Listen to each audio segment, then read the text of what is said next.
moçada da internet. Olá, rapaziada da podosfera. Eu sou Maurício Gaia e esse é mais um Outcast, o podcast que fala sobre música alternativa e afins, tudo que não está no radar do mainstream. Estamos falando aqui diretamente dos estúdios Opala, a quem inclusive agradeço pelo esforço por ter colocado aqui um heliponto para que a gente pudesse receber o nosso convidado, que é um outro cara que também, enfim, junta coisas que dá muito dinheiro, cinema, música, né? Essas coisas que deixam todo mundo bilionário. Aqui do meu lado está Zé Antônio Algodoal. Como é que você tá, Zé? Tudo bem? Tranquilíssimo. Tranquilíssimo. Na boa. Pintou o cachê todo? Os milhões? Porra, ontem. Ontem? É, assim. E aqui, já que a gente tá falando de gente muito rica, né? Marcelo Alitti, diretor artístico do Festival Internacional do Documentário Musical, o Inerte Brasil. E aí, Alitti, tudo bem com você? Salve, Maurício. Salve, Zé. Pô, brigadíssimo pelo convite. Valeu mesmo. A gente não se vê faz muito tempo, né, cara? Faz, a gente quase não se fala, a gente quase não tem grupos de WhatsApp, a gente quase não troca informação. Falando nisso, assim, aqui eu acho que se juntar todo mundo aqui que tá nessa sala aqui, tem mais de século de amizade, né? Tem. O Eriel tá ali, eu conheço o Eriel uns 45 anos, mais ou menos. O Alitti eu conheço há uns 35 também, por aí. O Zé conhece esse pessoal todo aqui Trabalhamos juntos também. Há muito tempo, maravilha. a gente se conhece há muito tempo. Aqui tem fácil mais de 100 anos de amizade. Tem, cara. fácil. Pois é. E eu queria falar também que a gente tá brincando, tudo, mas a gente tem a honra de fazer parte do Inédit também. Eu e o Maurício, uma coisa de você eternamente grato ao Alitti. E eu devo falar assim, sem nenhum pudor, que assim, esse podcast está sendo muito legal, porque tem alguns convidados que a gente traz que faz parte ali de um cast dos meus heróis, e um deles é um cara que eu acho heróico, que é o Alitti. Alitti, eu nunca te falei isso, mas valeu. É de coração, cara, é muito foda. Só porque eu coloco a cueca em cima da calça, né? Cara, não. Calma! Obrigado. Não, cara, a gente que acompanha ali, cara, o trabalho desse cara é heróico, cara. Tipo, não sei se vai ficar evidente aqui no papo, mas vai no festival que você vai perceber que eu não tô mentindo, não. Pois é, vamos lá. O Inédit chegou esse ano à 15ª edição, né? Começou lá em 2009 aqui no Brasil, vem de um festival que já existe há mais tempo lá em Barcelona. Olhe para a lente da verdade que está ali, Alitti. E conta, como é que foi que você trouxe o festival para cá? De onde que surgiu essa ideia? De onde que pintou essa iluminação? Assim, o festival, ele nasceu em Barcelona e o meu amigo Miguelon, que por sinal fez o pôster do Inédit desse ano, me alertou, velho, tem esse festival, vamos lá. E eu não pude ir nas 2 primeiras edições. Eu, na época, fazia uns freelances, que depois acabei indo morar em Bilbao, e eu morava em Barcelona, né? E eu não pude ir, e sempre ficou aqui, cara, eu preciso ver esse festival, porque é tudo que eu adoro, né? Documentários sobre músicas e tal, e enfim, sempre gostei muito de música.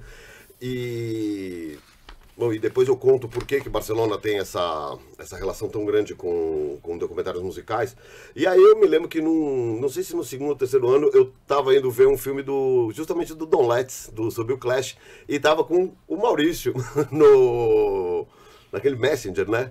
E aí eu tava falando com ele, ele falou, Mal, vou ter que vazar porque eu vou ver isso aqui. E mandei pra ele o link e bora, sei lá, voltei 4 horas depois, sei lá, e tal, e o Maurício ainda tava online, com diferença horária e tal. Ele falou, legal isso aqui, hein, você devia trazer isso pra cá. Eu falei, nossa, isso aí é muito complicado pra mim, isso aí não é pro meu bico, né? Como vocês podem ver, eu tenho ótimas ideias e deixo os outros executarem. E aí, sei lá, foi um processo muito, muito longo, e aí você sabe disso. Enfim, a gente começou a conversar, a coisa não andava direito, aí eu procurei mais gente que também não andava direito. E aí, enfim, decidi vir pro Brasil, em teoria me associei com um amigo que, enfim, tinha muita relação nessa questão de captação de recursos, não sei o que, achei que ele ia me ajudar mais. E eu já disse pra ele, falou assim, ele me empurrou na piscina, ele falou, faz, só que a piscina tava vazia, não tinha um centavo, ele não procurou nada. Fechamos um monte de de parcerias para realizar o festival, não tinha um puto. Ele não tinha um puto. Acumulamos uma dívida enorme. E nessa entrou o Léo, o Leonardo Ked, que hoje é meu sócio, e que viu a coisa acontecendo. Ele estava num momento raro, que ele estava com dinheiro no caixa, ele fazia um projeto muito bom e que dava um bom dinheiro para ele. E ele foi pagando conta, achando que em algum momento né, ia aparecer. E apareceu $1 milhão para ele. Porra, velho, ia aparecer uma belíssima dívida de quase 6 dígitos, né? E de 6 dígitos. E aí foi, porra, e o outro lá, porque essa figura me dizia que ele tinha grana, que a gente podia fazer, que qualquer coisa a gente... Ele tinha grana para pagar o furo. E eu, velho, vambora então, né? Se você tem essa grana, depois a gente... E tal. Na hora que o bicho pegou e que a gente realmente fez a dívida, ele falou, eu blefei, eu tenho uma dívida com a minha sogra de R$90 mil. Isso em 2009. Pô, que era uma puta grana em 2009, era uma belíssima grana, sabe? Era $45 mil, por aí, 45, $50 mil, é muita grana. E aí, velho, fudeu. Aí eu falei, não, velho, você não é o cara que tem que estar comigo. Se você é um cara que mente pra mim a esse nível, tipo, eu não quero. Aí eu cheguei pro Léo e falei, olha, Léo, aconteceu isso. Eu consegui uma grana, sei lá, meus pais me emprestaram uma grana, um outro grande amigo meu me emprestou mais uma grana e tal. E eu dei essa grana toda pro Léo, falei, ó, isso é o que eu consegui. Detalhe, eu tava voltando pra Barcelona no dia seguinte, ou naquele dia, não me lembro. E aí eu falei pro Léo, olha, Léo, eu fui lá no Brasil e tal, e falei, ó, eu te dou 2 alternativas. Devo, não nego, pago quando puder. A segunda é você virar meu sócio e a gente tira esse carro da Toleiro. E ele pegou a segunda. Ele falou, vamos tirar esse carro da Toleiro. E aí, no segundo ano, a gente ganhou um edital da Natura, que não só, ele era mais ou menos o dobro do dinheiro que a gente devia. Falei, se é o dobro, a gente faz um festival e devolve o outro. E o primeiro dinheiro que que entrou na conta foi para pagar as dívidas. O que sobrou, a gente fez o segundo. Né? E aí foi muito legal, porque aí a Natura, que não era um natural deles, eles decidiram apoiar o seguinte, o terceiro, e entrou, se eu não me engano, entrou a Petrobras. A gente também ganhou, enfim, uma coisa também de lei de incentivo e tal com a Petrobras. E aí que eu considero assim o primeiro, o pra valer, né, que a gente fez, assim, que é mais ou menos o festival que a gente replica até hoje. Né, assim, como estrutura, como convidados, a estrutura de festival e tal, e que a gente tem até hoje. Então foi assim que, mais ou menos assim que tudo começou. Explica para quem nunca viu o Inédit, como que é a estrutura dele, assim, tem filmes nacionais, tem internacionais, como é que são feitos essa programação e de que forma que você determinou, né, toda essa estrutura em termos de filmes?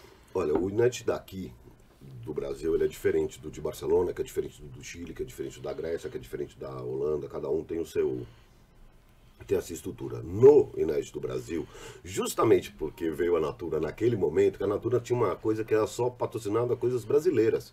Falou, cara, isso aqui é um festival internacional. Como é que a gente faz? Né? E era uma loucura, você pega o nosso catálogo, toda a parte nacional tem o logo da Natura, depois quando vira a parte internacional não tem nada. Né? Era uma coisa assim, foi muito complexo de fazer isso, mas com a evolução dos anos, a gente acabou dividindo meio a meio o Inédit entre nacionais e internacionais, que acabou, eu não sei, bom, vocês que fazem parte da curadoria nacional sabem muito bem a quantidade de filmes que a gente recebe, o tanto de horas que a gente dedica a ver filmes, e selecionar e discutir entre a gente e tal. Então, assim, como estrutura, para quem não conhece, o Inédit é um festival exclusivamente de documentários musicais inéditos nos circuitos comerciais. É claro que tem uma coisa que é especial, ou estamos recuperando uma coisa histórica, claro, não é que é 100% e tal, mas eu diria que 95% é inédito em circuitos comerciais. Então a gente tem uma metade nacional, da qual vocês ajudam a fazer a curadoria desse conteúdo, e está dividido em competição nacional, onde a gente seleciona os filmes que a gente acha que tem mais possibilidades de ser realmente o melhor filme do ano e que também vai fazer uma carreira em circuitos comerciais. tal. E tem também a Mostra Brasil, que é uma espécie de, que eu chamo assim, uma grande tela do documentário musical brasileiro, que é as produções mais interessantes, e tem o nosso queridíssimo Brasil.doc, que são os títulos mais específicos, sejam eles porque são mais experimentais ou porque tratam de assuntos mais específicos, quase, enfim, antropológicos e tal.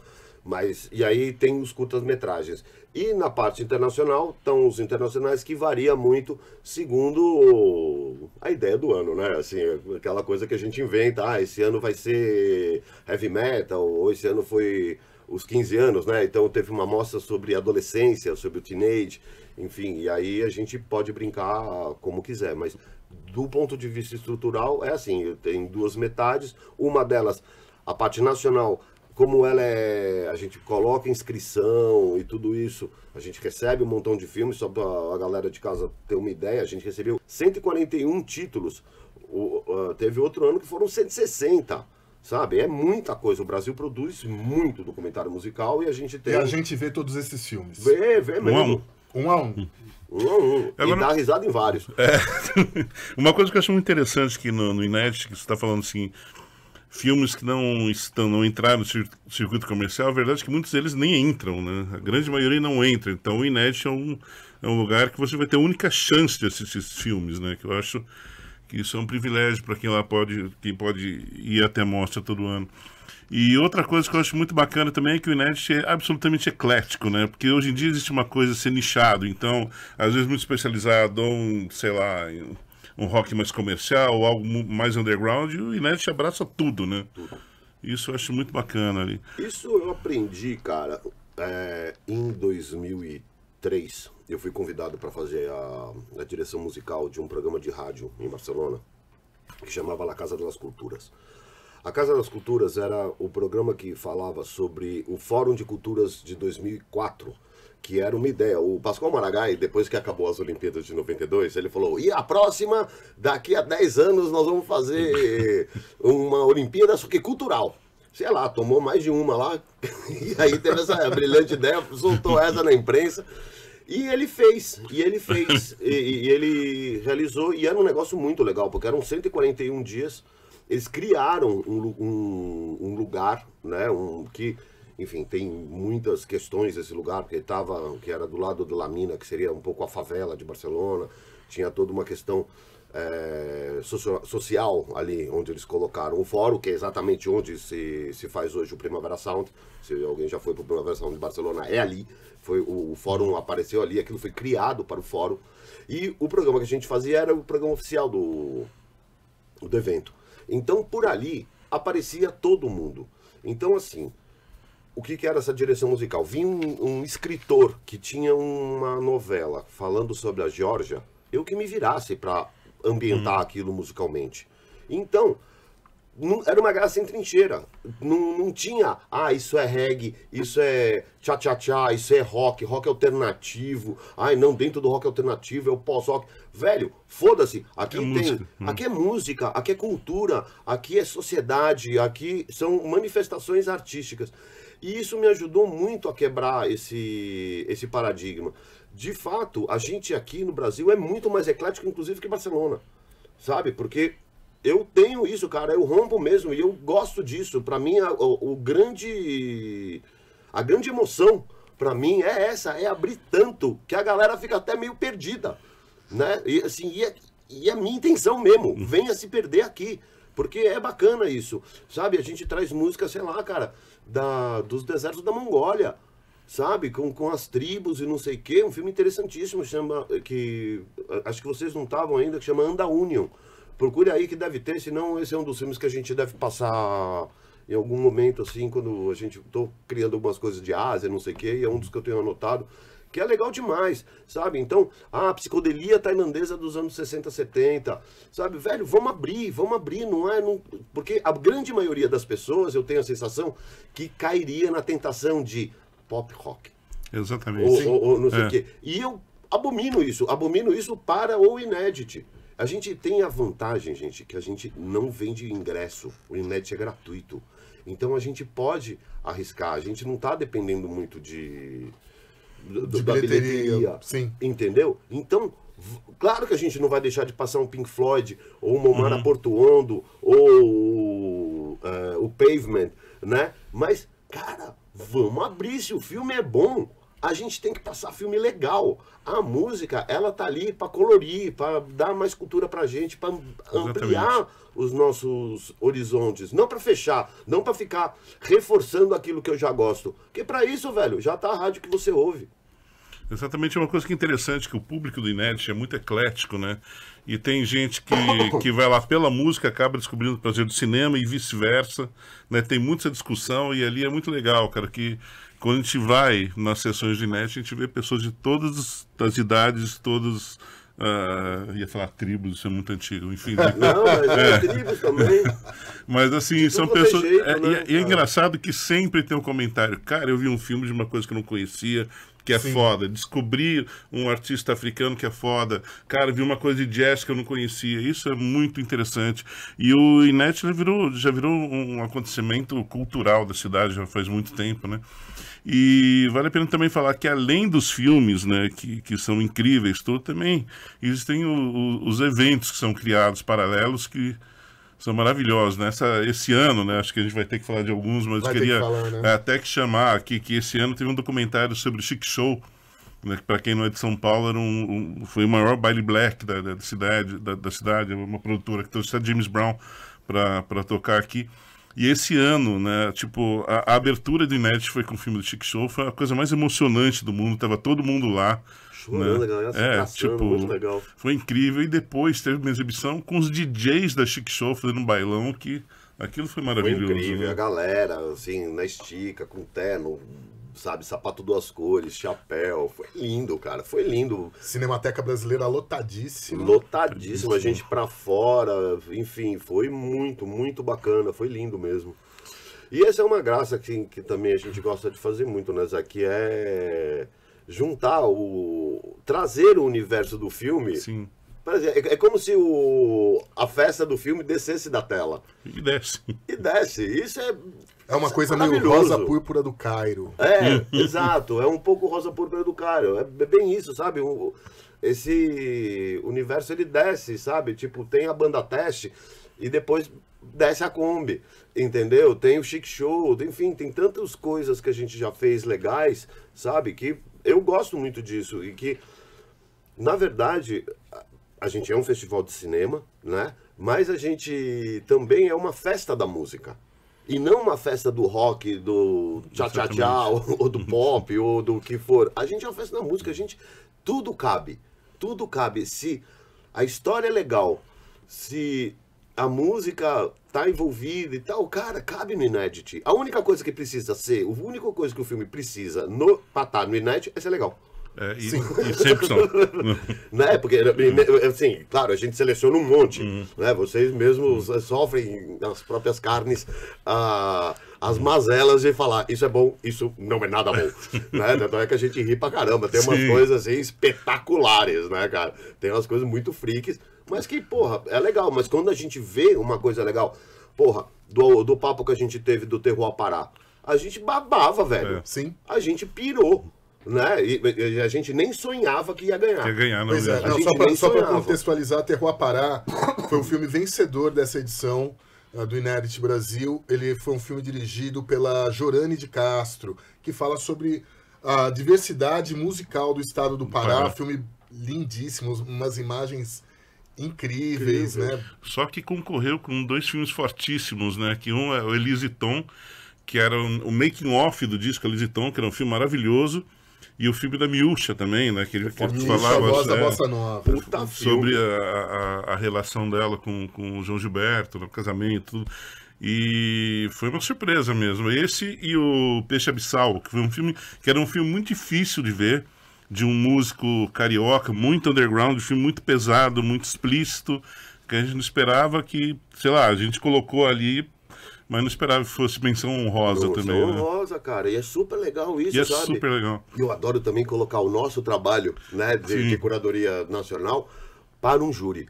Porque Sim. são completamente alheios, cara. Assim, escutar o Júlio foi um negócio assim sensacional, cara. Sensacional, porque assim, eles veem coisas que a gente não viu, ou abordam coisas que a gente não pensou na hora, ou não discutiu, ou até pode ter levantado e tal, mas de repente ficou em segundo plano, em terceiro, sabe? É muito legal. E isso dá um colorido pro festival muito grande. Eu acho muito massa isso. Desculpa, pode falar, Maurício. Eu ia te interromper, Zé, porque está na hora do quadro Me Convença. Zé, vai. Não vou fazer o quadro hoje. Porra, Esse quadro é o seguinte. é o seguinte, eu tive a ideia de um quadro que é o seguinte, quando vem aqui, por exemplo, a gente teve o Bento Araújo. Bento Araújo falando de psicodelia, e eu falei, me convença que, sei lá, que tal banda é psicodélica e não tropicalista, que por mim não tem a ver. Mas aqui, cara, eu fiquei pensando, ontem eu liguei pro Maurício e falei assim, Maurício, o que eu vou perguntar pra Lite? Me convença, cara. A Lite, eu não consegui achar nada pra você me convencer. Eu sou ruim de convencimento. Não é, cara, que existe uma coisa assim, aqui quando a gente tá, principalmente que a gente já tem uma relação que vai além do inédito, né? Sim. E aqui, assim, eu acho que eu nunca trabalhei em um lugar, né? Nem no MTV, que eu gostava muito, assim, mas nunca vi um lugar com tanta transparência. Tudo que a gente tem ali, a gente discute, ouve, argumenta uns dos outros, e a coisa é muito bem resolvida. Eu falei assim, o que eu vou falar pra ele, cara? Acho que, assim, me convença que você não consegue fazer 2 festivais desses no ano, talvez... Pô, se eu tivesse dinheiro, eu fazia. Eu fazia até 3, pô. Então, daí era isso, ele ia responder, você me convenceu. Tá É uma questão difícil do festival, é o patrocínio. É o patrocínio, que juro mesmo, você sabe muito bem, eu adoraria fazer um no primeiro semestre e outro no segundo. Adoraria, Nossa, ou seja, um também. que fosse um festival, sei lá, de competição mesmo e tal, e sei lá, no segundo semestre fazer uma grande Mostra. festa do documentário musical de todos os internacionais, por exemplo, que a gente não conseguiu trazer antes. Sim. Sabe? Pô, seria muito legal, adoraria, nem que seja só no Cine Sesc, uma coisa assim, uma sala só, adoraria. Adoraria, mas assim, é uma pena porque não. É questão de dinheiro, ou seja, é mas- difícil levantar um. Mas quando você pensou em fazer, você não imaginava que ia ser o que é, então quem sabe? Não, vai. Né? Fica a ideia.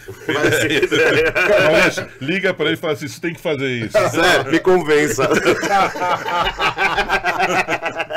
Eu Mas vou. aí que tá, Alice, vamos lá. A gente tá Mas, falando. peraí, só antes de ir, eu queria perguntar 2 coisas, fazer um comentário também e perguntar uma coisa. Uma que a gente falou dos filmes, né, que o Alice está falando, tem alguns filmes que a gente coloca porque são muito interessantes e tem uns filmes que são que só no inédito passaria, né, cara? Tem umas coisas que são muito, sei lá, arriscados, né? Eu acho isso sensacional.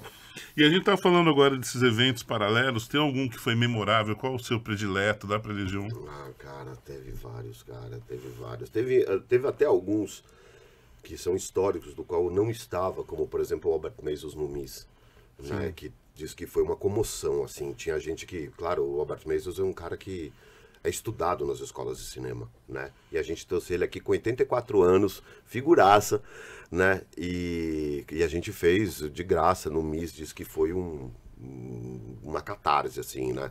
Gosto muito, por exemplo, do Don Letts, as Don Letts, duas eu ia vezes falar, que ele veio lá na Cinemateca, pra mim, a Nação Zumbi no Cine Joia, aquilo pra mim foi, pô, nós metemos a Nação Zumbi com o inédito e tudo no Circo Voador.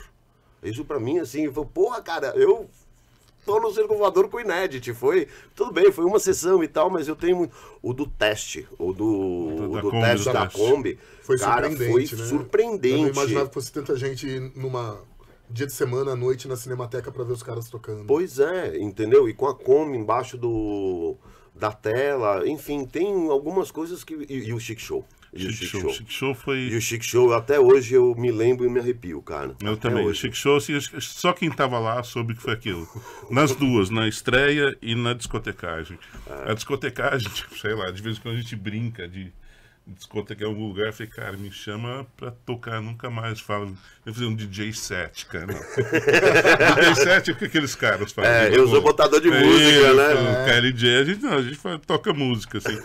E o Don Letts, que ele falou, cara, Don Letts, não sei se todo mundo conhece, Don Letts é uma figura muito importante, assim, além de documentarista. Ele é músico, foi do Big Al de Dynamite, e ele é o DJ que acompanhava o Clash, The Clash, era amigo dos caras. E foi o cara que introduziu o reggae na cena pop ali da Inglaterra, né? Ele era DJ de punk, ele conta que não tinha muitos discos de punk, então ele pegava os discos do pai, que eram de reggae, assim, ele foi educando, de certa forma, as pessoas ali.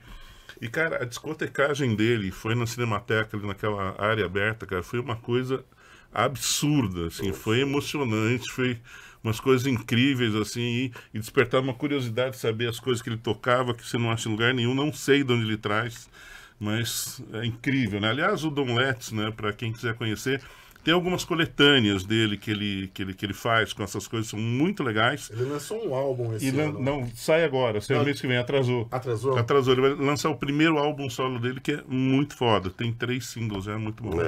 É bem legal. Nesse dia do DJ set, eu passei o dia com ele, pra cima e pra baixo.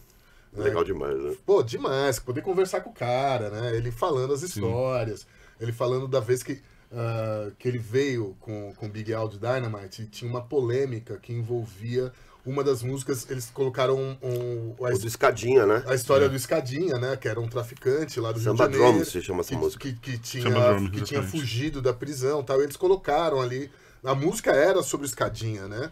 E tinha uma polêmica aqui no Brasil. Ele falou, cara, eu vim pro Brasil e os caras queriam me prender, bicho. Né? Ele contando essas histórias, né? Ele veio, a primeira vez que o U2 veio pro Brasil, ele acompanhou a banda porque ele tava documentando aquela turnê. Porque o Don Letts, além de tudo isso que o Zé falou, ele junto com o Julian Temple foram os caras que basicamente documentaram, né? Toda aquela cena punk ali de Londres ali da década de 70, né? Então ele dirigiu documentários sobre o Clash, ele tem alguns documentários interessantíssimos, né? Ou seja, um cara foda, e como todo cara foda, gente finíssima. Né? Gente finíssima.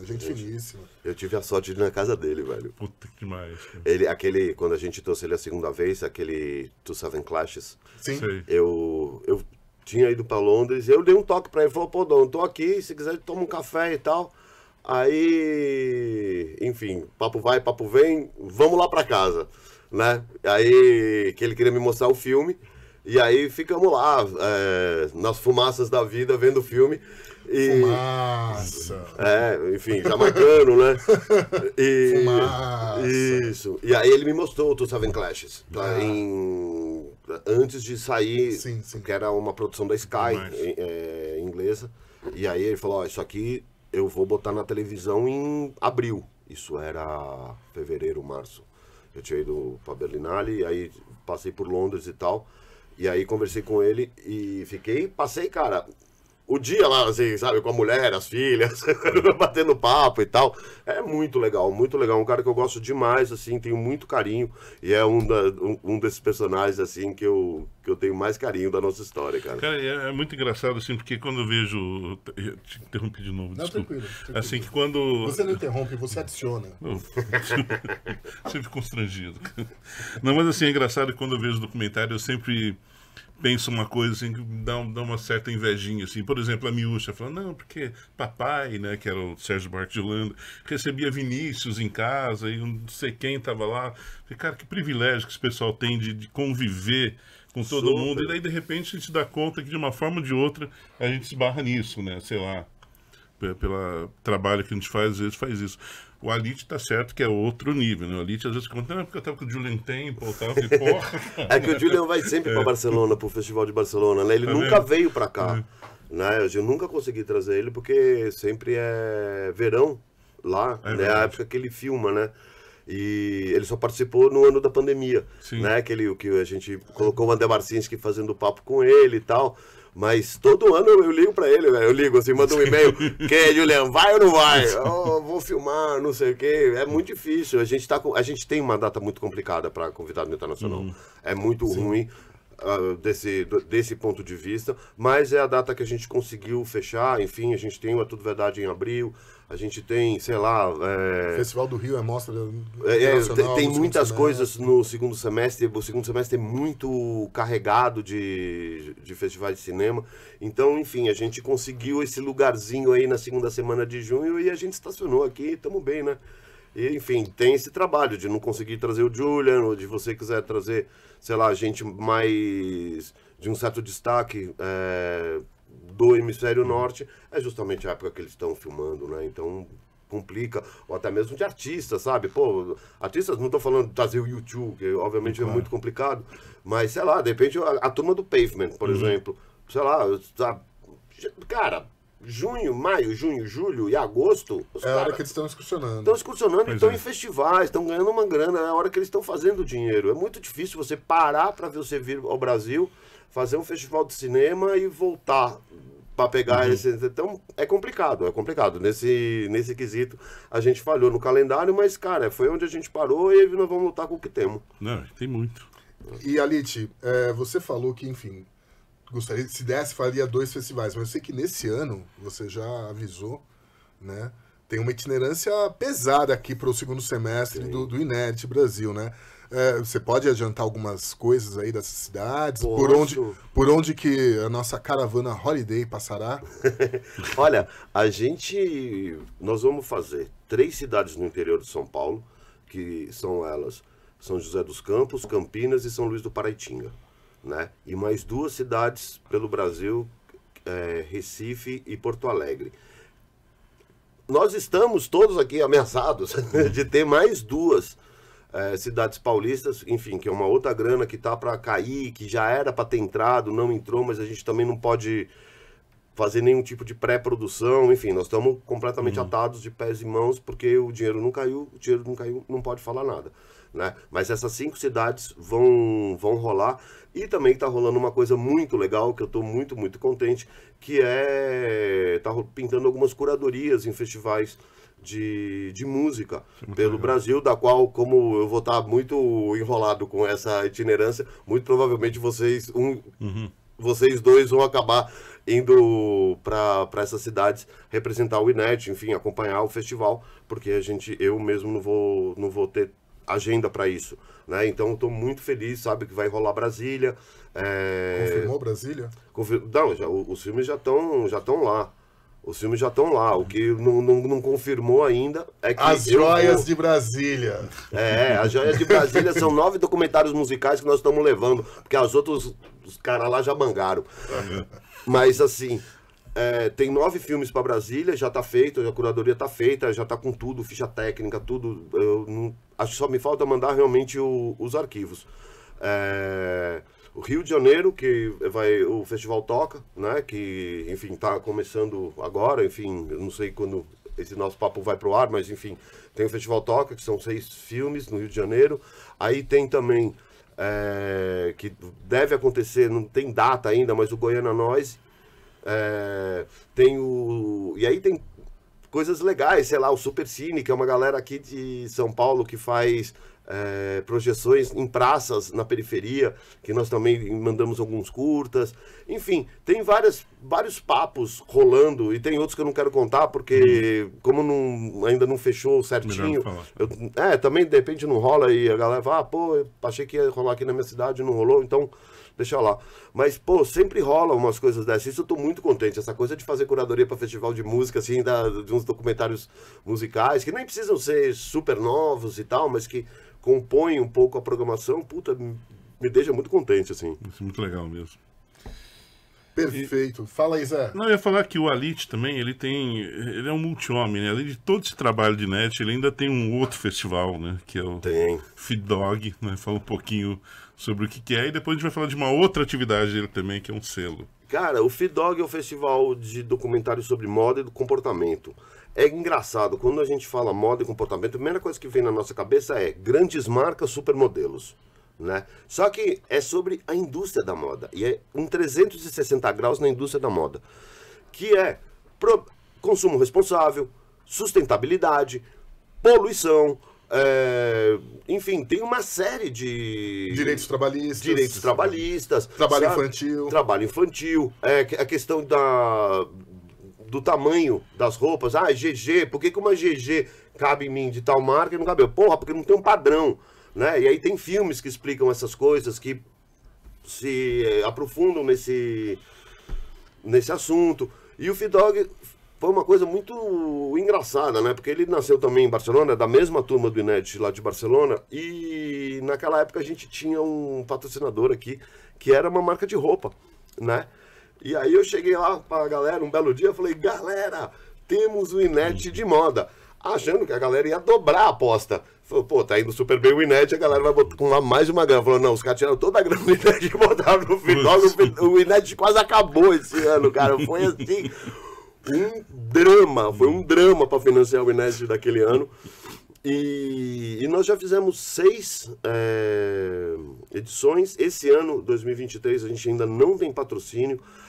O Ministério da Cultura, recém-nascido, né, recém-renascido, atrasou muito para aprovar o nosso projeto, enfim, a gente não conseguiu captar ainda, né, e assim, também estamos aí ameaçados dessa grana cair a qualquer momento em edição extraordinária, já sabendo que tem 5 edições do Inédit para fazer e ainda tenho que ir para Barcelona acompanhar o festival de lá, ou seja, o segundo semestre vai ser bem complicado, mas eu gosto muito do F-Dog, assim, eu não tenho nunca tive relação com a moda, nenhuma, né? Assim, é engraçado, eu trabalhei bons anos com publicidade, marketing e tal, e eu nunca tive um cliente de moda, cara.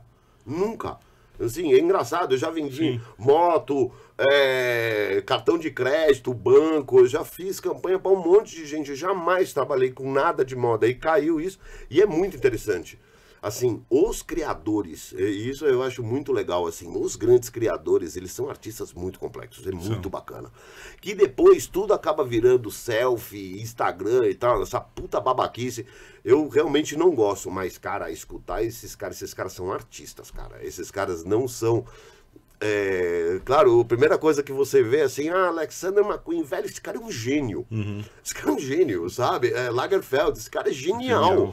Que ele seja um nojo. Questão de branding, de marca, gestão de marca. Isso. Tem umas coisas incríveis mesmo. Muito Você legais. vai ver uma história de um Calvin Klein. Cara, isso aí devia ser obrigatório em qualquer curso de marketing. E aquele da Nike, do Michael Jordan? Sim, sim. Pô, legal pra caramba. Que não é o filme que tá aí e tal. Tem um documentário sobre o Air Jordan que é bacana. Se chama One Man and His Shoes. Exato.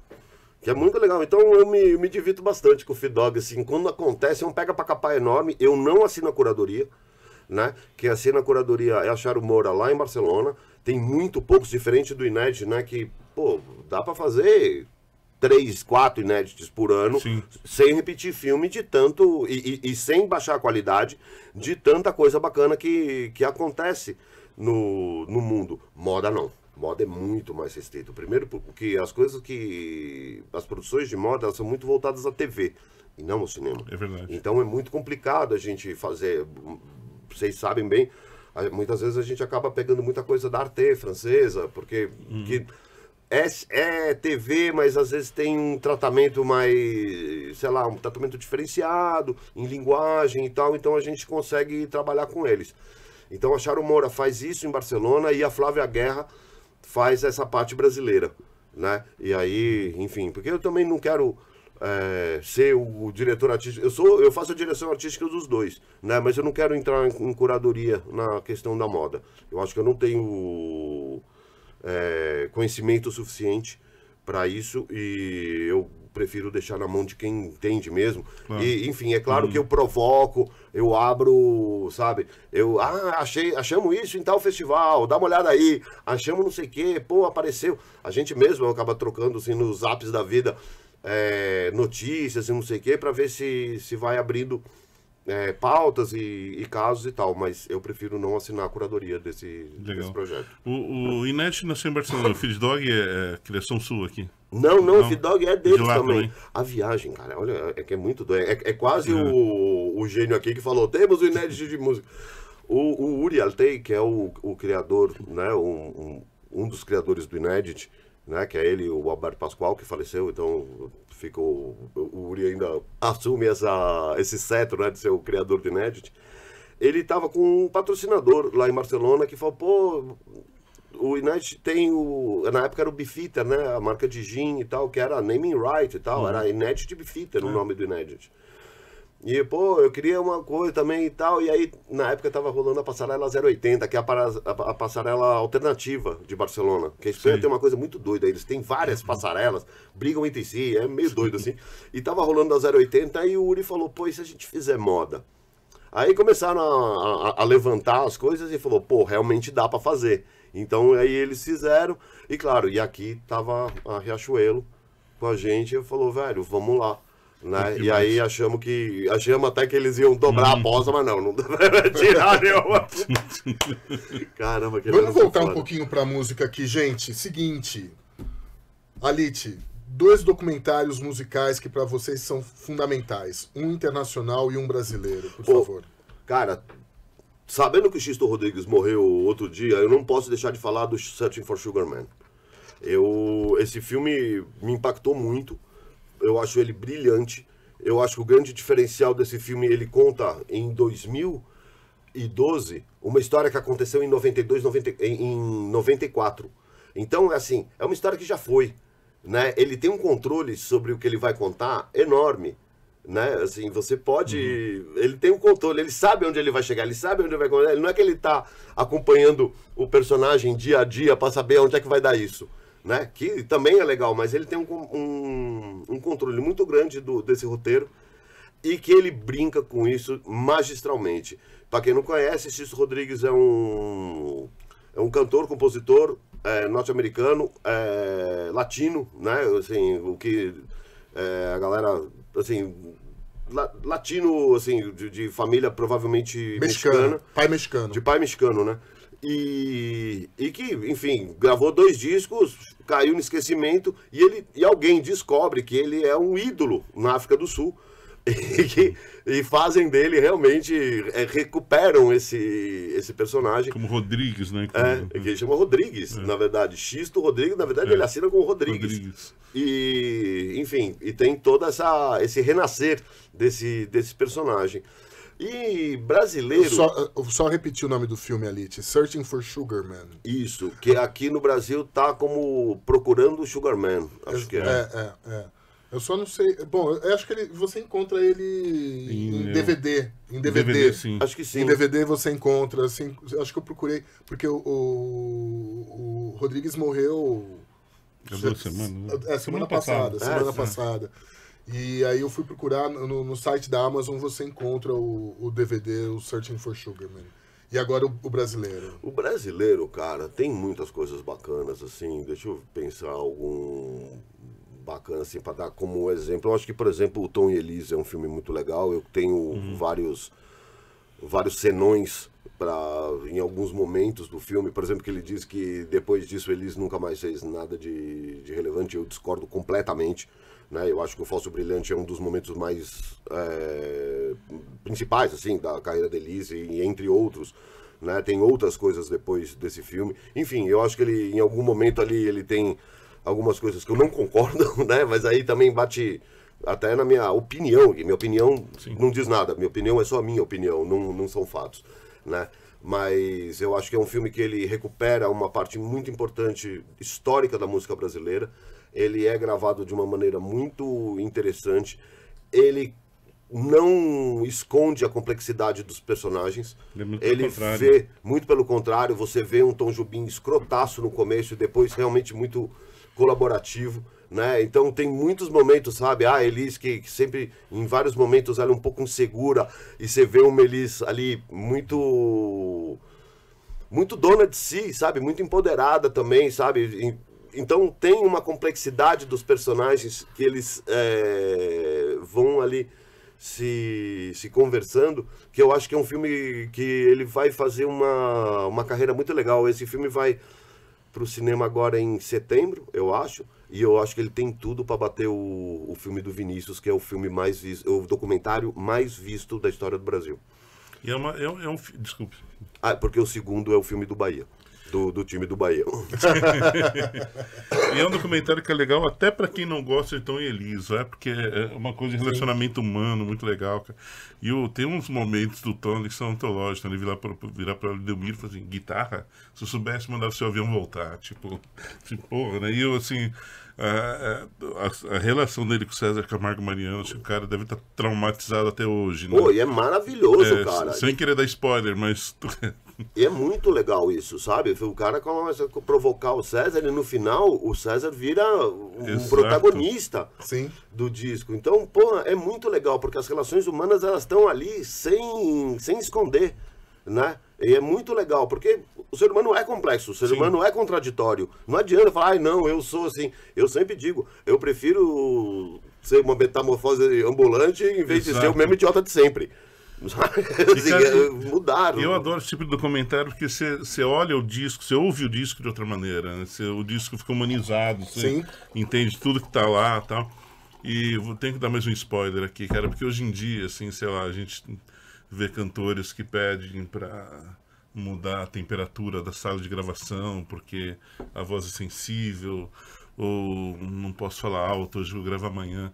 Cara, Tom e Elis, cara, primeira cena, eles gravando Águas de Março, fumando e soltando dentro fumaça. Dentro do estúdio, cara. Isso é maravilhoso, cara. É outra parada, sabe? É outro mundo, sabe? As pessoas, sei lá, enfim, estavam ali pelo trabalho e não pela sua fama ou pelo seu reconhecimento ou pelo seu massagem no ego.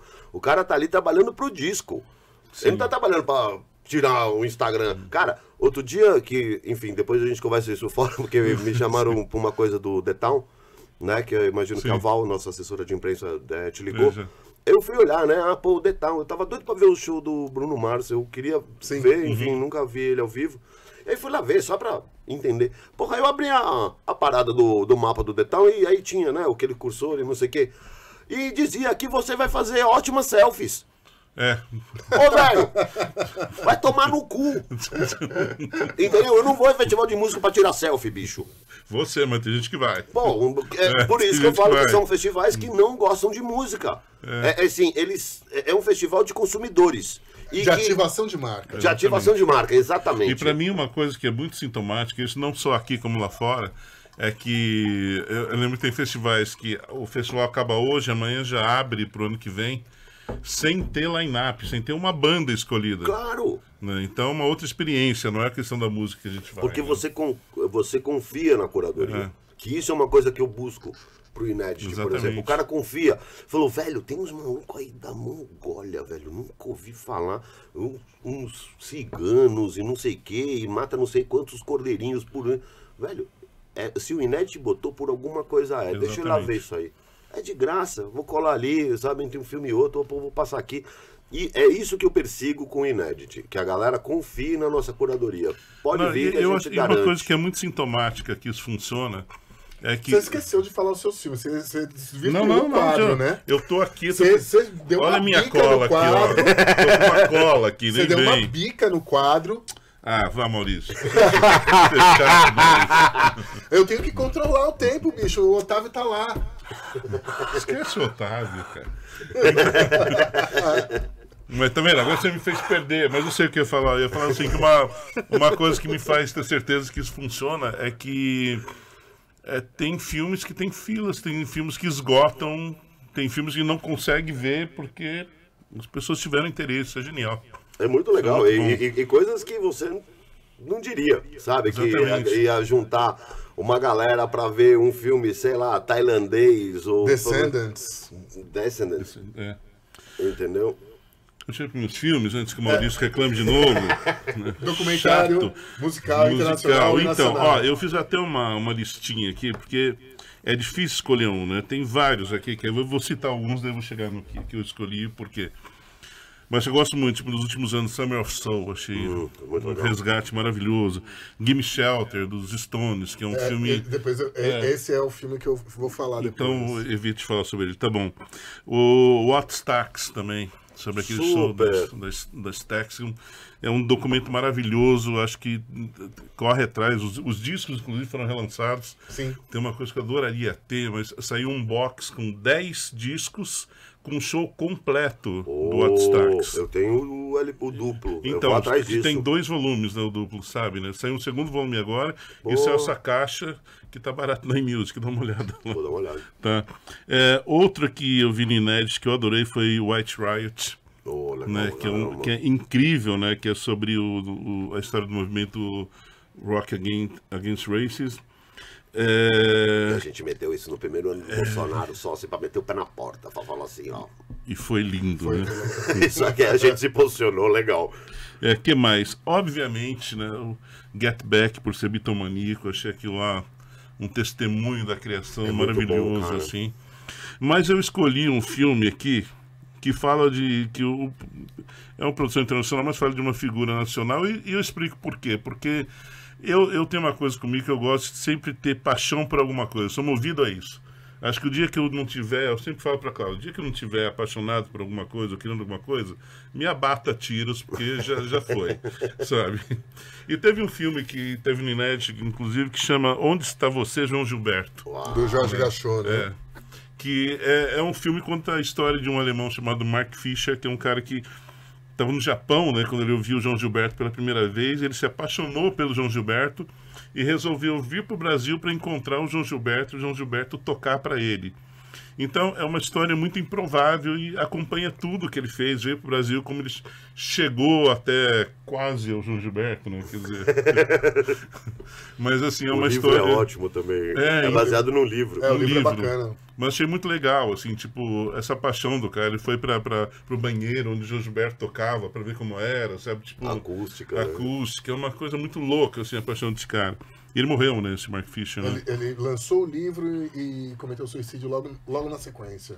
Exatamente. E daí, assim, dos nacionais, tinham 2 filmes, assim, Elise e Tom tava na minha lista, que você falou, mas eu daí lembrei de um outro que eu gostei muito, cara, que foi o Baratiacanga.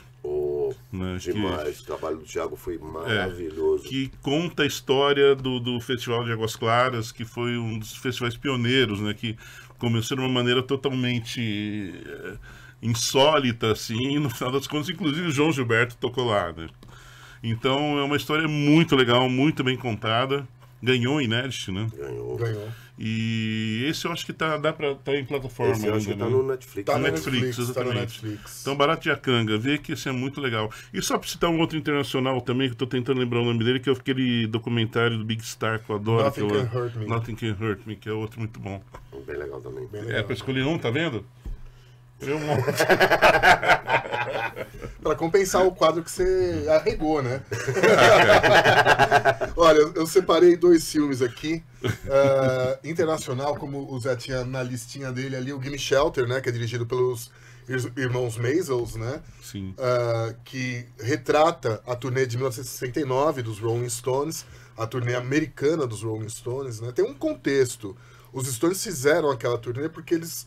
por conta dos rolos que eles tinham lá com o Alan Klein, né, que era o antigo empresário deles, e que depois que trabalhou com os Stones, tratou de acabar com os Beatles, né, foi ser empresário dos Beatles, né, e foi determinante no fim da banda. Então esse cara é um personagem interessantíssimo na história, o Alan Klein, por conta dos rolos deles que eles tinham com o Alan Klein. Naquele momento, as finanças da banda dos Stones estavam arruinadas, né, eles não tinham direito sobre as músicas que eles já tinham composto nos álbuns anteriores e tal, não sei o que mais. E o Mick Jagger falou, bom, a gente precisa fazer turnê, né? Fazia tempo que eles não excursionavam. E ele fez essa turnê de 69, convidou os irmãos Maisels para cobrir essa turnê, né? Cinema direto, aquela coisa toda, né? E termina justamente, né, o que seria o ponto alto da turnê, que seria o Woodstock dos Rolling Stones, que foi o festival de Altamont, que deu tudo errado. Cara, eu não sei se tá isso em mais lugares, mas o próprio Albert Maisels me contou uma coisa.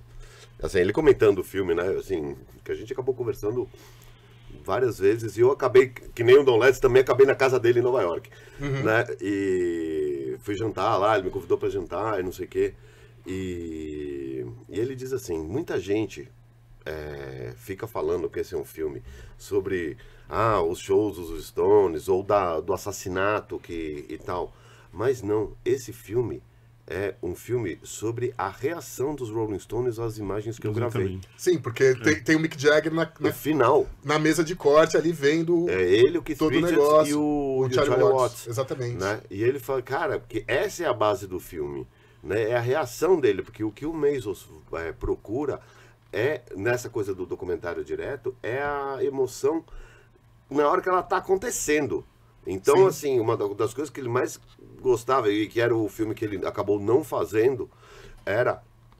ele fez um curta e ele queria terminar, ele queria que fosse o último documentário dele, refazer esse filme, e agora em versão longa-metragem, que era ir numa estação de trem e conversar com pessoas para saber histórias. E, por exemplo, histórias de gente que saiu de casa e estava voltando 30 anos depois. Uhum. Então ele entrava no trem com essa pessoa, ia entrevistando, e na hora que ia encontrar a família, ele descia antes, posicionava as câmeras para pegar a emoção em primeiro plano. Sim. Era isso que ele procurava nos nos filmes Stones. dele. E nos filmes, de maneira geral, dele. E o Gimme Shelter é uma coisa assim. Tem uma história do Gimme Shelter. Há alguns anos, o Cine Belas Artes fez uma retrospectiva do trabalho dos irmãos Maisels. Né? E eu fui ver aquele da Bíblia, né? dos vendedores de Grey Bíblia. Garden. E fui ver o Gimme Shelter, porque assim, o Gimme Shelter eu já tinha visto em vídeo. Se você procurar no YouTube, você encontra, né? Você vê o filme. Você encontra o filme, mas eu nunca tinha visto ele em tela grande. Daí eu falei, pô, vou ver, né?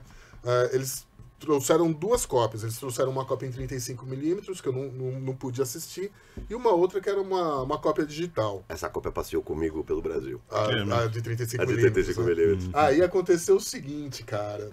Tô lá no cinema, tá aqui, né, a tela, tal, não sei o que mais. O microfone ficou bom aí, Ariel? Tá aqui a tela, tal, não sei o que mais. Eu vejo que uma hora a banda lá tá tocando, tal, acho que eles... E aí começou a piscar uma luzinha no canto da tela. Uma luzinha começou a piscar no canto da tela, na tela de projeção, né? Assim, né? Porra, o que é aquilo, né? Aí a hora que eles estão tocando Sympathy for the Devil no filme, o filme para. O filme para. Apaga a tela. Acho que assim, sei lá, o cara deve ter botado lá no Mac dele, deu play e foi tomar um sorvete, alguma coisa assim, acabou, o computador parou de tocar. Acabou bateria, sei lá o que aconteceu, cara. E assim, parou das pessoas levantarem na sala de cinema, ficarem de pé, tipo, o que será que tá acontecendo agora? Tal, não sei o que mais. Aí, óbvio que alguém deve ter corrido lá na sala de projeção, né? Tal, não sei o que mais. Deu o play lá de novo, voltou um pouquinho, conseguiu fazer o filme voltar a tocar. Aí... Se isso acontece no Inet, eu corto uma cabeça. Aí, bicho, eu sei que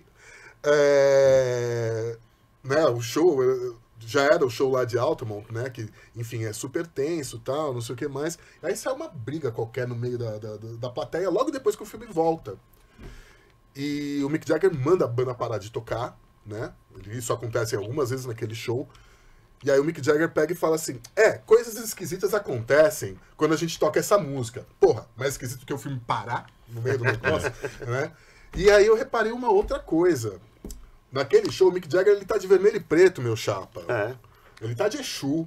Mas e ele por várias sempre vezes, entra no palco. Ele tá de Exuzaço Mas ali. sempre, cara. Mas Sim. você sabe que teve uma exposição grande dos Stones lá em Londres que eu fui.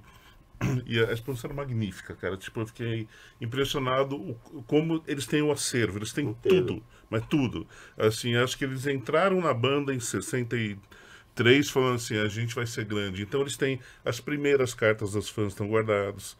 Né? Eles têm documentado, cada show tinha um mapa que acendia todos os lugares que eles tocavam. Tinha o apartamento deles reconstruído, que eles tiraram foto, tinha um monte de coisas, os sketches e tal. E chegava uma hora, cara, que é uma ala grande, com várias roupas dele e um pedaço que eram só as roupas do Sympathy for the Devil que ele usava. E tudo vermelho e preto. Tudo vermelho e preto, ou com alguma referência à África, alguma coisa assim. Era muito interessante, se você assim. ler a letra, se você trocar Lúcifer por Exu, bate total. Porque é a contradição, sabe, é a música da contradição, é a música do terrenal, né? É realmente incrível. E só, desculpa interromper, mas você está falando do Festival de Altamont, que isso daí foi um dos momentos mais sinistros da história dos Rolling Stones, né? Porque eles tiveram uma péssima ideia de contratar os Hells Angels para fazer segurança. Em uma dessas brigas, eles mataram uma pessoa na plateia. Né? A péssima ideia é complementada por uma ideia pior: pagar metade do cachê dos seguranças em birita. Eu dou uns engradados de cerveja pra vocês aí e tal, mas então os caras começaram a ficar doidão ali, né? Juntando com o restante das coisas que eles consumiram ao longo do dia, né? E chegaram em motociata, só pra constar. Isso é importante lembrar. E do documentário brasileiro, eu vou imitar um pouco o Zé, vou destacar dois, e os dois passaram pelo Inédit. Eu Vou Rifar Meu Coração, Porra. da Ana Ripper, né? Que é um road movie sobre a música brega, né? É sobre quem faz e quem ouve música romântica no Brasil. Exatamente. É maravilhoso. É maravilhoso, é um filme que muito foda. Muito bonito mesmo. Vira e mexe, eu revejo esse filme. Você encontra aí também nos YouTube da vida esse filme. E um filme que me impactou demais, que a gente teve no festival do ano passado, não venceu, porque o júri, né, tem lá as suas idiosincrasias, né? O Alain. O Alain, né? verdade. Alain, filme dirigido pelos irmãos Lisboa, lá de Salvador, onde eles retratam a trajetória de um rapper chamado Alain, um cara miserável. É o Alain do Rap, que é Alain muito do conhecido em Salvador. O cara era um cara miserável, né? Que, enfim, como muita gente no Brasil acabou não conseguindo escapar da violência, não conseguiu escapar da pobreza, não conseguiu escapar da cadeia. E é um filme que acompanha, né, ele ao longo de muitos anos, né? Porque os diretores conheceram o Alain quando eles eram adolescentes. Né? E assim, é muito cara do Brasil na nossa cara. Muito. É um filme que me moveu demais, assim. Puta história é uma foda. história da construção e destruição de um sonho, né? Eu acho que esse filme ele é tão forte, tão forte, tão forte, ele é excelente, que por ser tão forte ele não tem circulado tanto, sabia? Eu acho que a galera fica... Não, inclusive no final tem aquele discurso dele com as armas na mão, que aquilo lá é uma porrada na cara, assim. Aquilo lá é uma bica, velho. É mesmo. Alain. O Alain, eu não sei se dá pra ver por aí, mas a gente vai ver se dá um jeito. Eu sei que ele rodou aí... Festivais. Circuito de festivais, isso né? sei. Mas é um filme impressionante. Alite, a gente falou bastante aqui, mas eu preciso que você pegue a sua sacolinha. Além de Inédit, né? Esse homem é uma máquina, ele não para. Pois né? Ele resolveu entrar no mundo fonográfico e ele tem um assim, selo. É que assim, pobre é aquele peão, se parar de rodar, cai. Entendeu? Então a gente tem que ficar inventando um monte de coisa para pagar o aluguel. Mas, enfim. Fala sobre o seu selo, o selo Caixa de Som. Então, assim, o Caixa de Som é um selo discográfico que a gente imprime vinil, né? A gente só tem esses dois títulos até o momento, que é o novo do Ira e o disco Perdido dos Três Homens Sob o Sol que Nunca Morre. E que assim, esse é uma iniciativa que foi do Alexandre Petilo, do Eric Miranda e também do Ricardo Alexandre, num primeiro momento, né? E, enfim, eles tinham conseguido várias liberações e tal, e que, enfim, acabou não dando certo totalmente, né? Eles acabaram não imprimindo nada. O Ricardo Alexandre acabou tendo que sair dessa sociedade porque, enfim, ele estava com outro trabalho com a indústria musical, que exigia que ele não tivesse nenhum outro interesse na indústria musical, enfim, e ele teve que sair. E aí, no meio da pandemia, eu me mudei de casa e fui, casualmente, ser vizinho do Petilo, né? A gente tava praticamente meu vizinho, que eu sacaneio com ele, eu só digo, e aí, vizinho? Até hoje, a gente não é mais vizinho, mas a gente se trata de vizinho até hoje. E aí perguntei, falou, pô, é aquela história que você me contou e tal, falou, pô, tá parado, não sei o que, a gente tem um investidor, mas tal... E eu falei, cara, vamos fazer. Vamos pedir um empréstimo, velho. Vamos meter na fábrica essa parada. Tem que virar. Porque o Três Homens, vocês já, quer dizer, eles já tinham o disco na mão, né? A parada foi o seguinte, a viúva do Carlos Eduardo Miranda, do querido e saudoso Miranda, encontrou essa fita em casa. A Master. A Master. E aí, enfim, tava lá, pô, não sei o que é isso e tal, e passou isso, não me lembro pra quem deles, e eles viram e tal, e eles fizeram um trabalho de masterização desse disco, enfim, terminaram de tratar esse som, porque ele foi gravado e ele nunca foi lançado, esse Três Homens. E aí a gente fez 300 cópias dele, e esse que é o disco do Ira mais recente, né? A gente fez 1000. Do Ira só tinha saído nas plataformas. Só tinha saído nas plataformas. Não tinha saído em mídia física. E de fato não existe nem CD dele, né? E aí, pro pessoal que tá em casa e quiser comprar, tem o site lá do Caixa de Som, é estudiocaixadesom.com.br. Os discos estão lá à venda, ainda tem alguns. Esse do Três Homens, se te interessa, velho, voa, porque tem muito poucos mesmo. E só falando, eu como consumidor de vinil, eu atesto que a qualidade da prensagem tá excelente, cara. Tipo, tá bem, tá muito boa. Esses discos foram, esses particularmente foram impressos na Rocinante. Sim. Que a gente foi dos primeiros clientes da Rocinante, né? Eles ainda estavam naquele período de imprimir primeiro o selo deles, né? E a gente já entrou, fomos dos primeiros clientes dele. E aí eu tenho uma notícia aí em primeira mão aqui para o Outcast, que hoje o Dom Salvador assinou e a gente vai entrar na fábrica com o Samborium, que é o novo disco dele, um trio, né? Piano, baixo, bateria, um disco maravilhoso, já está em todas as plataformas, quem quiser. Explica quem é Dom Salvador para quem não sabe. Olhe para a câmera da verdade. Câmera da verdade. A lente da verdade ali. Explique quem é Dom Salvador ali. Dom Salvador é um pianista brasileiro que mora há uns 50 anos já em Nova York.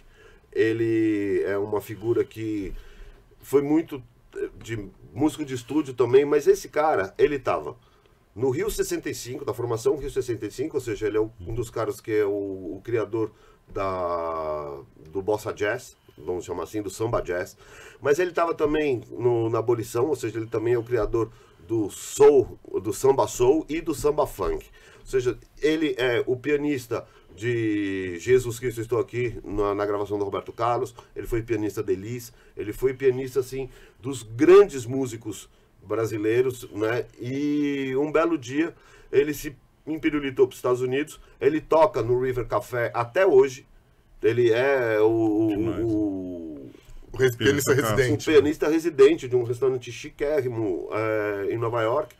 E tá lá até hoje. E durante a pandemia tem um filme muito legal que ainda não saiu, que é o Salvador and Abolition, do meu querido amigo Arthur Raton e da Lilka Hara, né, que é a esposa dele também, que eu adoro, figura engraçadíssima, que eu curto muito.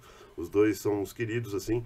E o filme ainda não saiu, porque, enfim, tá faltando a liberação de 2 ou 3 músicas, né, de dois ou três fonogramas, e um deles é justamente uma composição do Tom Jobim, que é o como é que está enrolando lá, tá difícil de liberar, né?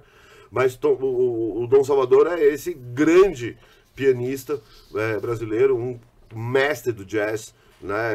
E não só do jazz, assim, ele consegue tocar qualquer coisa, é um cara com um talento enorme. Hoje ele está com 80 e bastantes anos e está vindo agora nesse segundo semestre fazer uma pequena turnê aqui pelo Brasil, e é por isso que a gente está entrando com os discos na fábrica, né? Lá na Avenida Brasil. 2 boas notícias. Que enfim, a gente vai conseguir tirar esses discos em tempo recorde e tal, que a gente já tá na fila lá, conversando com o Michel já faz um tempo. E aí, enfim, tava, assim, a Avenida Brasil é toda certinha na parte de documentação e tal, então enquanto não tiver a assinatura de todos os músicos e tal, não tem prancha, não tem nada, entendeu? Não queima nem o acetato. Então é muito bacana. Então hoje o Dom assina e tal. O Gili, que é o baixista e quem está cuidando da carreira do Salvador, estamos em contato. Falei com ele hoje de manhã, falou, velho, a gente vai ensaiar hoje, já tá tudo certo. Salvador já mandou pro advogado e tal, até o fim do dia eu te mando isso. Então, assim, deve entrar gráfica e Esperamos imprensa. convites pro show do Dom Salvador, né? Pô, eu também. Eu fiz Dom Salvador. Cara, mas você sabe que eu vi Dom Salvador Sexteto no Sesc Pompeia, no teatro. Olha que bacana. Foi maravilhoso. E fazendo coisas do Abolição, né? Sim, sim. Sim. E já aviso também, já vou dar outro spoiler. Oba. Essa turnê é com a Abolição. Ah, que legal. Porra. Aí Demais. sim. Tem coisas que é pro Sambório, que é esse trio, que é o que ele quer divulgar e tal, os músicos vêm, mas boa parte da Abolição está convocada para shows especiais. Então, fique ligado que quem gosta de Salvador, de Dom Salvador, velho, vai se esbaldar esse segundo semestre. Eu espero que eu consiga estar aqui, porque eu sou o mestre de estar no lugar errado na hora errada. Eu nunca tô onde tem show legal, nossa, que vontade de ver e tal. Não tô. A gente manda foto pra você. Não tem problema. Manda, eu vou gostar. Gente, a gente tá com o tempo super estourado, mas você precisa falar. Assim, dentro do Inédit, a gente tem, né, como Sim. o Zé já tinha lembrado, você tinha comentado, muitos shows, né? Dentro do Inédit, qual desses shows foi um show marcante pra você? Que você fala, puta, esse show teve uma parada especial. Como show Como ou pra show, mim? como assim, show. Pra você como show. Cara, eu me emocionei muito o dia que a Nação Zumbi subiu no palco. Assim, aquele logo do Inédit atrás, a Nação Zumbi subindo no palco. Falei, caralho, chegamos lá. Sabe, aquilo pra mim foi muito, muito especial, sabe? E depois ainda teve essa graça de fazer no Circo Voador também.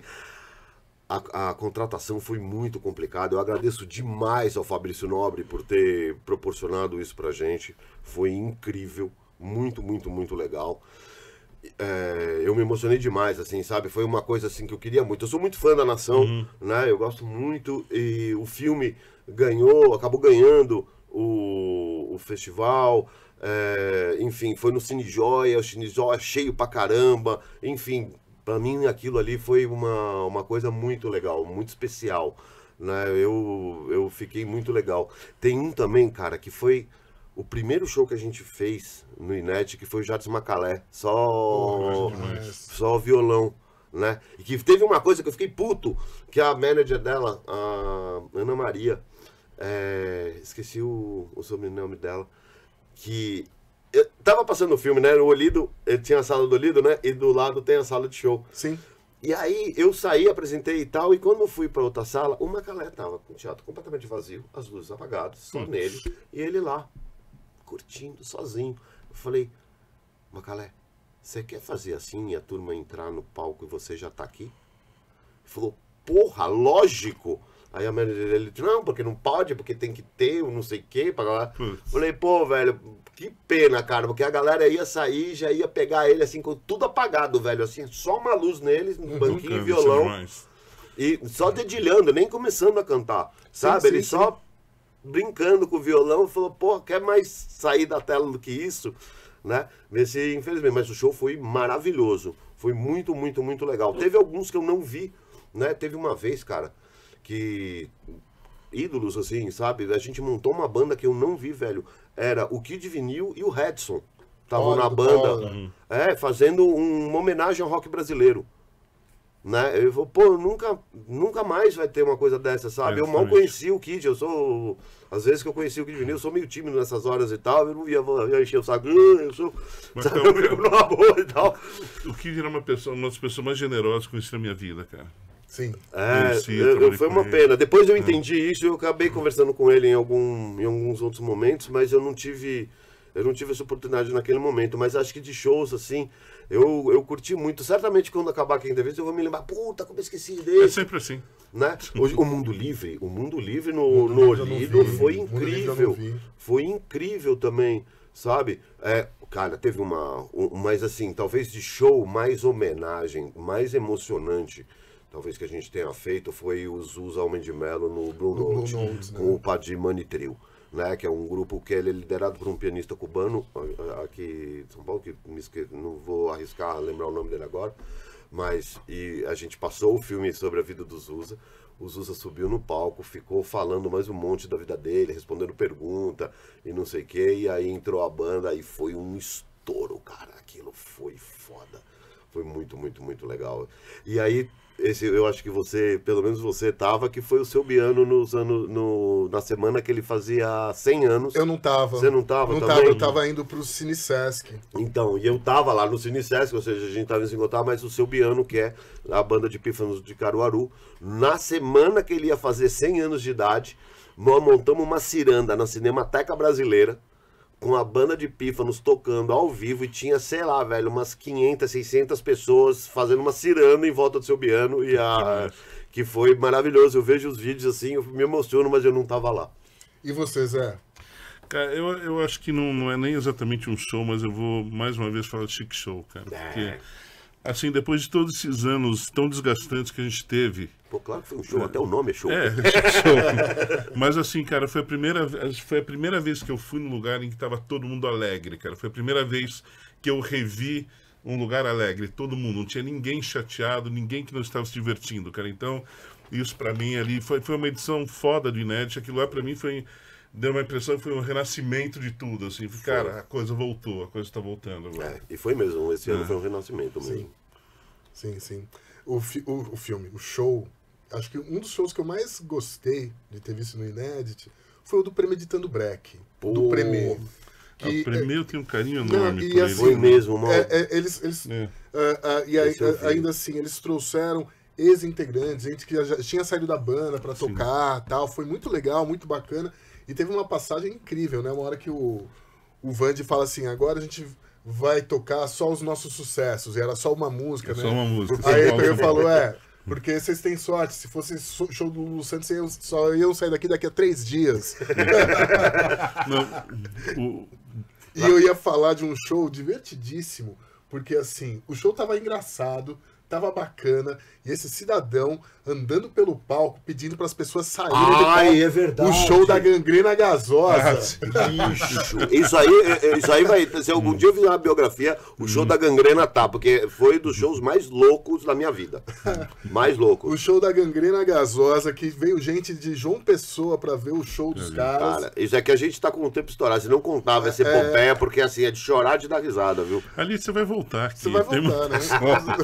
Mas, ó, de verdade, e não é porque o Zé tá aqui, um dos shows mais legais que a gente fez também foi o Pinaps com o Rai e tal. É verdade. Lá no Centro Cultural, aquilo foi muito maneiro. Aquilo foi uma delícia, aquilo foi legal mesmo. Foi muito maneiro. Muito legal mesmo. E teve o show que roubaram o PA também. Porra! O do Restos de Nada, velho. O show que roubaram o PA. Saíram com o PA. Eu vou falar uma coisa, isso é uma coisa muito séria. A gente tem que trazer o Alit aqui pra fazer um especial Histórias do Inédit, cara. Porra, viu? Tem um monte, tem um monte. A história do Restos de Nada foi sensacional. O Traje a Rigor foi um show que me ensinou muito, sabe? A gente fez o Traje, caralho, assim, o Traje, assim, a posição política do Roger é praticamente antagônica à minha, né? Assim, enfim, não vou ficar aqui falando de política e tal, mas a gente já sabia que o Roger vinha, tinha um filme ótimo sobre o Traje, do Mark Dan, muito legal. A gente convidou a banda para tocar. Eles aceitaram com um cachê pífio que a gente dá no Inédit, que foi inteiro para os técnicos. A banda não ficou com nada. Eles toparam tudo, cara. Quando abriu a sala para a primeira exibição, a banda estava sentada no meio da sala. Os 4, esperando o público. Velho, voou, foi um enxame assim atrás deles, né? Aí consegui tirar a banda e tal para fazer o show. O show foi ótimo, muito bom. Ele atendeu o público super educadamente e tal. A gente não falou de política, né? A gente não falou de política. Isso me ensinou muito naquele momento, que era um momento assim realmente muito polarizado e tal, mas, cara, me ensinou demais, assim, e insisto, ele entre a minha posição, que eu entendo o mundo, da dele, nós somos praticamente, assim, extremos opostos, né, mas, cara, me ensinou demais, assim, foi assim, uma sandália de humildade, assim, que interessante, assim, ajuda a crescer, enfim, ajuda seres humanos são isso, né, experiências que vão aprendendo e vão andando. E você falou só duas coisas, você falou do Premier, você já encerrava, falou duas coisas. O Manga, guitarrista do Premier, vai ser um dos próximos convidados aqui. Maravilhoso. maravilhoso. É um cara que eu adoro, tem uma puta história na música, eu tenho um carinho enorme, porque eu toco guitarra por causa do O Manga. Manga é foda, né? Toca demais. Mas depois eu conto essa história quando ele vier aqui, né? Porque eu toco guitarra. E só como a gente tem também como filosofia explicar as coisas, explicou quem é o Dom Letts, tudo. Eu queria explicar uma referência que é muito presente ali no Maurício, da Lente da Verdade, que era um programa do Clodovil, né, Maurício? É verdade. Que é uma referência muito forte. Assim. Pô, eu falei da sandália do Humildade. que é a Essa galera deixa do pra lá, Pânico, né? deixa pra lá. Isso aí não é bom, não. Agora, pra gente encerrar aqui o nosso Outcast, Pela terceira vez para encerrar, vamos lá. dica, um livro, um filme, um disco que você indique, Alite. Pô, cara, e assim, que seja fácil da galera conseguir, né? Cara, eu tô lendo um que eu tô gostando bastante, que é um clássico já, ele é um best-seller já, que é o Defeito de Cor, né? Sim. Que eu tô gostando bastante, pô, 1000 páginas e tal, sobre... que é um caso, parece que real, né? É que eu não leio o prefácio, sabe, gente? Eu leio o livro, me empapo, depois que eu vou descobrir as coisas, e eu faço isso com os documentários também, tudo. E eu tô gostando bastante, que é a história de uma menina, de uma criança, que veio escravizada pro Brasil, a irmã gêmea dela e a avó falecem no barco, e ela, enfim, é toda a história dela e tal. Enfim, o livro tem 1000 páginas, eu tô na página 400 e muito, né? Ainda me falta muito, mas estou achando muito interessante, não tanto pela questão literária, mas como é muito bacana entender como esse país foi formado. E é por isso que ele é tão deformado, né? Socialmente, que, enfim, coisas que seriam muito importantes a gente ter visto e que não foram vistas naquele momento, e a gente está pagando esse preço, né, tão alto, de uma sociedade totalmente desigual, uma sociedade racista, muito xenófoba também, sabe? Assim, o brasileiro é muito cheio de preconceitos, né? E nesse livro deixa muito claro as raízes disso, né? E como foi uma pena. Era tão evidente que isso estava acontecendo, que iria acontecer, e que ninguém fez porra nenhuma porque não interessava, sabe? É muito mais fácil você deixar o barco tocar e cada um, eu resolvo o meu, e ninguém nunca vai entender que enquanto não houver justiça e que todo mundo seja realmente tratado por igual, a gente nunca vai ter paz. E aí fica esse bando de débil mental com frasezinha curta achando que vai resolver a porra na base da porrada, porque não... Tem que prender, tem que dar porrada? Mano, não. Os problemas são muito mais complexos, as questões são muito mais... as questões precisam ser trabalhadas, assim. Nada é fácil de resolver, E esse livro, enfim, de alguma maneira, ele mostra muito o começo dessa questão brasileira. Então, eu acho que Um Defeito de Cor é uma dica. Você lembra o nome do autor? Maria... Gonzalez, esqueci o nome agora. Ana Maria Gonçalves. Ana Maria Gonçalves. Boa, mal. Você, Zé. Cara, já que tinha dica de livro disso, estava falando de um disco que eu já citei aqui, que é a trilha do Wattstax, que é um documentário maravilhoso, que foi um show do cast da Stax, que era uma grande gravadora, grande rival, se você pode falar assim, na Motown, que tem um elenco maravilhoso, assim. Tem esse disco duplo, agora tem 2. Estava em Memphis, Tennessee. Exatamente. E chama Wattstax, volume 1 e 2, acabou de ser relançado lá fora, corre atrás, que é foda. Se não, essa caixa que eu falei pra Lite, que daí é um sonho de consumo. 10 discos de todos os shows com artistas maravilhosos. Nossa. Demais. Gente, muitíssimo obrigado pelo convite, valeu mesmo, brigadão. Daqui a pouco você precisa pegar seu helicóptero, né? O helicóptero. Eu vou a pé pra casa. Gente, valeu. Muitíssimo obrigado. Valeu, Saúde, gente. Saúde, moradia e educação.